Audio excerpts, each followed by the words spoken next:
Good evening students. हम लोग इस क्लास में इंग्लिश पढ़ना सीखेंगे और अर्थ निकालना सीखेंगे। हम लोग इंग्लिश पढ़ना कोड के माध्यम से सीखेंगे। अब सवाल ये है कि कोड किसे कहते हैं। तो कोड इंग्लिश में ऐसे अक्षरों का समूह होता है जो कि हमारी इंग्लिश मीनिंग में बार बार आते हैं और हमें पता नहीं होता कि हम उन्हें क्या पढ़ते हैं। अगर आप उनको पढ़ना सीख गए तो आपको 101% इंग्लिश पढ़ने में काफ़ी मदद मिलेगी। तो चलिए फिर करते हैं हम लोग इंग्लिश सीखने की शुरुआत कहानी के माध्यम से, यानी स्टोरी के माध्यम से। आज की जो हमारी कहानी है उस कहानी का नाम है इंडियन। इंडियन का मतलब होता है भारतीय। मर्चेंट, मर्चेंट, मर्चेंट का मतलब होता है व्यापारी। अगर आप मर्चेंट को बोलना चाहें तो इसे हम लोग बोल सकते हैं मर्चेंट, और इसमें आर का उच्चारण ना के बराबर करना है, सामने वाले इंसान को पता ना चल पाए कि आपने आर बोला है कि नहीं बोला। तो मर्चेंट का मतलब व्यापारी। तो ये कहानी हो गई इंडियन मर्चेंट यानी भारतीय व्यापारी की। इन का मतलब होता है में। अब देखिए जो आगे वाली मीनिंग है उसके आखिरी में लिखा है ENT। अगर आपको इंग्लिश में कहीं पर ENT लिखा मिले तो उसे हम लोग पढ़ते हैं एंट। क्या पढ़ते हैं? एंट। तो मीनिंग बनेगी एनसीएंट, एंशिएंट। एंशिएंट का मतलब होता है प्राचीन। टाइम्स, टाइम्स, टाइम्स का मतलब होता है समय। इन एंशिएंट टाइम्स यानी प्राचीन समय में। एन का मतलब होता है एक। इंडियन भारतीय। मर्चेंट व्यापारी। मानिक राम, उसका नाम क्या था? मानिक राम। वेंट, वेंट गया। टू रोम, रोम, रोम एक देश का नाम है, यानी प्राचीन समय में एक भारतीय व्यापारी जिसका नाम मानिक राम था, वेंट वो गया, कहाँ गया? रोम। फॉर का मतलब होता है के लिए। अब देखिए जो आगे वाली मीनिंग है इसके आखिरी में लिखा है NESS। इसे पढ़ते हम लोग नेस। और आपको एक चीज़ याद रखनी है कि इंग्लिश की किसी भी मीनिंग में अगर आपको कोई भी दो लेटर यानी दो अक्षर अगर एक बार लिखे मिल जाए तो उसका उच्चारण केवल हमें एक बार करना है। यहाँ पे S दो बार लिखा है तो इसका उच्चारण केवल एक बार करना है। तो मीनिंग बनेगी नेस। BUSI, इसे पढ़ते हैं बिज, तो मीनिंग बनेगी बिजनेस। बिजनेस का मतलब होता है व्यापार। यानी एक भारतीय व्यापारी जिसका नाम मानिक राम था वो कहाँ गया व्यापार के लिए? रोम देश में गया। ही वॉज, ही का मतलब वह, वॉज का मतलब था। गोल्ड, गोल्ड सोने का।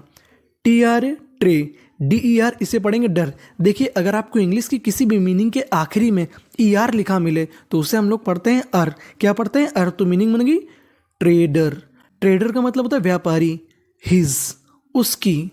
ज्वेलरी, ज्वेलरी, ज्वेलरी का मतलब आभूषण। His jewellery. बिकेम, बिकेम का मतलब होता है होना। उसकी ज्वेलरी हो गई। कैसी हो गई? FAMOUS। इस मीनिंग में कोड दिया गया है। कोड क्या है? OUS। अगर आपको इंग्लिश की किसी भी मीनिंग पर OUS लिखा मिले तो उसे हम लोग पढ़ते हैं अस। क्या पढ़ते हैं? अस। तो मीनिंग बन गई फेमस, फेमस। फेमस का मतलब होता है प्रसिद्ध। His jewellery became famous in Rome, यानी उसकी जो ज्वेलरी थी यानी उसके जो आभूषण थे वो बिकेम हो गए फेमस, प्रसिद्ध, इन रोम, यानी उसके आभूषण कहाँ पर प्रसिद्ध हो गए? रोम देश में प्रसिद्ध हो गए।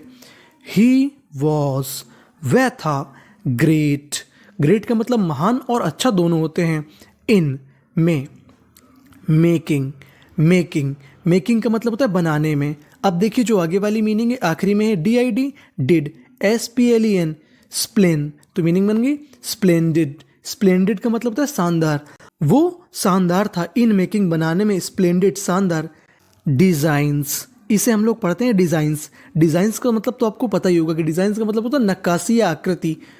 He was great in making splendid designs, वो यानी बहुत अच्छा था क्या बनाने में? शानदार डिजाइनें बनाने में। द वुमेन, इसे हम लोग वीमेन भी पढ़ते हैं। द वीमेन यानी जो महिलाएं थी। ऑफ, ऑफ का मतलब की। रोम, जो महिलाएं थी, कहाँ की महिलाएं थी? रोम देश की। अब देखिए जो आगे वाली मीनिंग है उसमें एक कोड आया है हमारा। कोड क्या है? GHT। GHT को हम लोग इंग्लिश में पढ़ते हैं टा। क्या पढ़ते हैं? टा। और आगे लिखा है BOU, तो मीनिंग बन गई बॉट, बॉट। बॉट का मतलब होता है खरीदना। The women of Rome bought, उन्होंने खरीदे। हिज, उसकी। ऑल, पूरी। ज्वेलरी, ज्वेलरी यानी उसके जितने भी आभूषण थे रोम की महिलाओं ने खरीद लिए। ही गॉट, उसे मिला। गॉट का मतलब मिला। A large, large amount of money. A large amount of money का मतलब होता है उसे ढेर सारा धन मिला। उसे क्या मिला? ढेर सारा धन मिला। ही, वह। बिकेम, बिकेम, बिकेम का मतलब होता है होना, वो हो गया। अब देखिए जो आगे वाली मीनिंग है उसके आखिरी में लिखा है एल वाई, एल वाई को पढ़ते हैं हम लोग ली, क्या पढ़ते हैं ली, और शुरुआत में लिखा है ई एक्स, ये हमारा कोड होता है, इसे पढ़ते हैं हम लोग एक्स, क्या पढ़ते हैं एक्स, तो मीनिंग बन गई X, T R E M, treme, L Y ly, extremely, extremely का मतलब होता है अत्यधिक, हैप्पी, वो बहुत ज़्यादा खुश हो गया, ही, उसने। अब देखिए जो आगे वाली मीनिंग है उसमें लिखा है जीएसटी, तो उसे पढ़ना है टा, और शुरुआत में टी एच ओ यू, इसे पढ़ेंगे थॉ, तो मीनिंग बन गई ही थॉट, उसने सोचा, दैट, दैट का मतलब कि, ही का मतलब उसे। अब देखिए जो आगे वाली मीनिंग है उसे पढ़ते हैं हम लोग should, S H O U L D, इसे पढ़ते हैं शुड, इसमें जो हमारा एल होता है ये साइलेंट होता है, शुड का मतलब होता है चाहिए, he should, R E re, T U R N, turn, return India, उसने सोचा कि उसे भारत वापस लौटना चाहिए। When, W H E N, when, when का मतलब जब, ही, वह। अब देखिए जो आगे वाली मीनिंग है उसके आखिरी में लिखा है ईडी, अगर आपको इंग्लिश में किसी भी मीनिंग के आखिरी में ईडी लिखा मिले तो उसे पढ़ते हैं डा, क्या पढ़ते हैं डा, और उससे पहले लिखा है सी एच, सी एच को हमें पढ़ना होता है चा, क्या पढ़ना होता है चा, तो मीनिंग बन गई रीच्ड, रीच्ड, जब वह पहुंचा, to, shipping yard, shipping yard, shipping yard का मतलब होता है जहाँ पर जहाज खड़े होते हैं, जब वह पहुंचा shipping yard, S O M E some, some का मतलब कुछ। अब देखिए जो आगे वाली मीनिंग उसे कैसे पढ़ते हैं पी आई, इसे पढ़ेंगे pi, R A T S, pirates, pirates, pirates का मतलब होता है समुद्री लुटेरे, लूटेड, लूटेड, यानी कुछ समुद्री लुटेरों ने लूट लिया, हिज, उसकी, ऑल, पूरी, मनी, धन, कुछ समुद्री लुटेरों ने उसकी पूरी धनराशि चोरी कर ली, लूट ली। मानिक राम बिकेम, मानिक राम हो गया, वेरी, बहुत ज़्यादा। अब देखिए जो हमारी आगे वाली मीनिंग है उसके आखिरी में लिखा है ओ यू एस, ओ यू एस को हम लोग पढ़ते हैं अस, क्या पढ़ते हैं अस, तो मीनिंग बन गई नर्वस, नर्वस का मतलब क्या होता है घबरा जाना।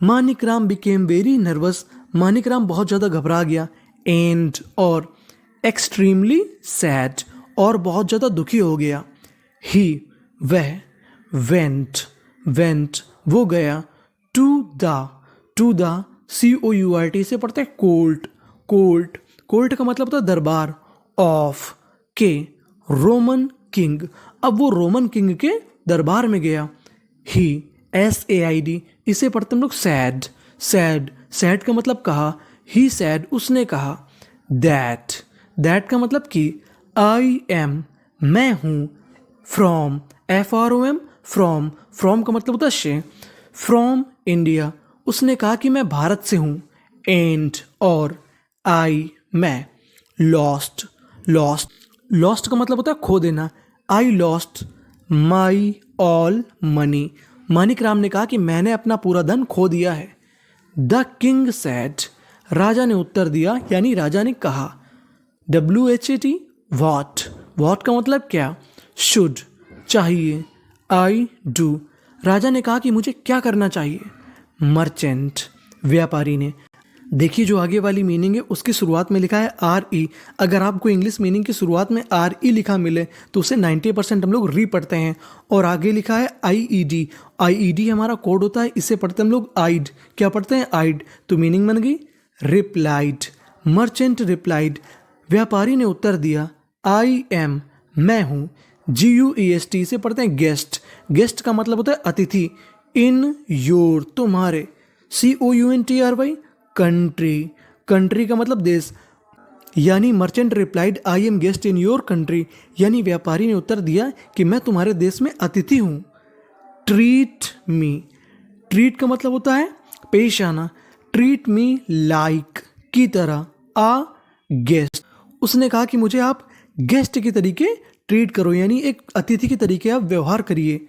द किंग, राजा ने, शैड, कहा, राजा ने कहा, इफ़ आई, इफ़ आई का मतलब होता है यदि मैं, इफ़ आई, यदि मैं, डोंट, नहीं करता, ट्रीट, ट्रीट, अगर मैं आपको ट्रीट नहीं करता, लाइक, की तरह, आ गेस्ट, अगर मैं आपको एक अतिथि की तरह ट्रीट नहीं करता, एंड, और, पुट यू, तुम्हें डाल देता हूँ, इन जेल, और मैं तुम्हें जेल में डाल देता हूँ, देन तब, व्हाट क्या, यू तुम, विल थिंक, थिंक का मतलब होता है सोचना, अबाउट बारे में, मी मेरे बारे में।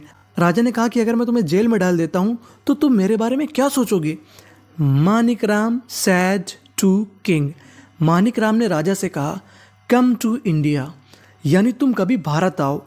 वी विल, वी का मतलब हम, वी विल शो, शो का मतलब दिखाना, यू हम आपको या तुम्हें दिखाएंगे, हाउ कैसे, ट्रीट अ गेस्ट, यानी हम आपको दिखाएंगे कि कैसे एक गेस्ट को ट्रीट किया जाता है, यानी उसे कैसे आदर सम्मान दिया जाता है, यानी उसके साथ कैसे पेश आया जाता है। इन इंडिया, भारत में, गेस्ट जो अतिथि होता है, इज लाइक गॉड, गॉड का मतलब भगवान, जो भारत में अतिथि होता है वो भगवान के तरीके होता है। इफ यदि, we have only, O N L Y only, only का मतलब केवल, अगर हमारे पास केवल एक, पीस, पीस का मतलब टुकड़ा, ऑफ का ब्रेड, अगर हमारे पास केवल एक ब्रेड का टुकड़ा हो, वी विल हम करेंगे, फीड, फीड, फीड का मतलब होता है खिलाना, द गेस्ट। मानिक राम ने राजा से कहा कि अगर हमारे पास ब्रेड का एक भी टुकड़ा हो तो हम क्या करेंगे, उस गेस्ट को खिलाएंगे, यानी उस अतिथि को खिलाएंगे। वी हैव हमारे पास है। अब देखिए जो आगे वाली मीनिंग है उसमें कोड आया है। कोड क्या है, you ji H, you ji H को हम लोग पढ़ते हैं फा, क्या पढ़ते हैं फा, तो मीनिंग बन गई एनफ, एनफ का मतलब होता है पर्याप्त।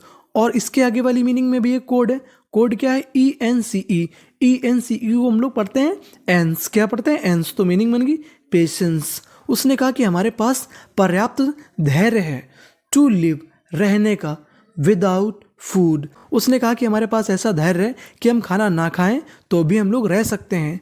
द किंग जो राजा था, बिकेम हो गया, हैप्पी प्रसन्न, आफ्टर बाद में, L I S T N इसे पढ़ते हैं लिशन, और आई एन जी इंग लिसनिंग, ये सुनकर, हिम यानी उसको सुनकर राजा बहुत खुश हो गया।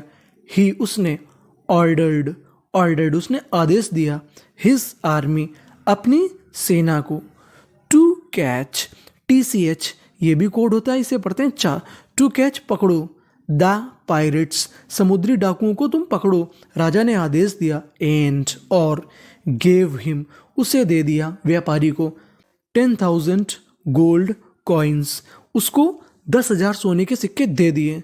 देन तब, द मर्चेंट जो व्यापारी था, रिटर्न्ड बैक टू इंडिया, यानी जो व्यापारी था वो वापस भारत आ गया।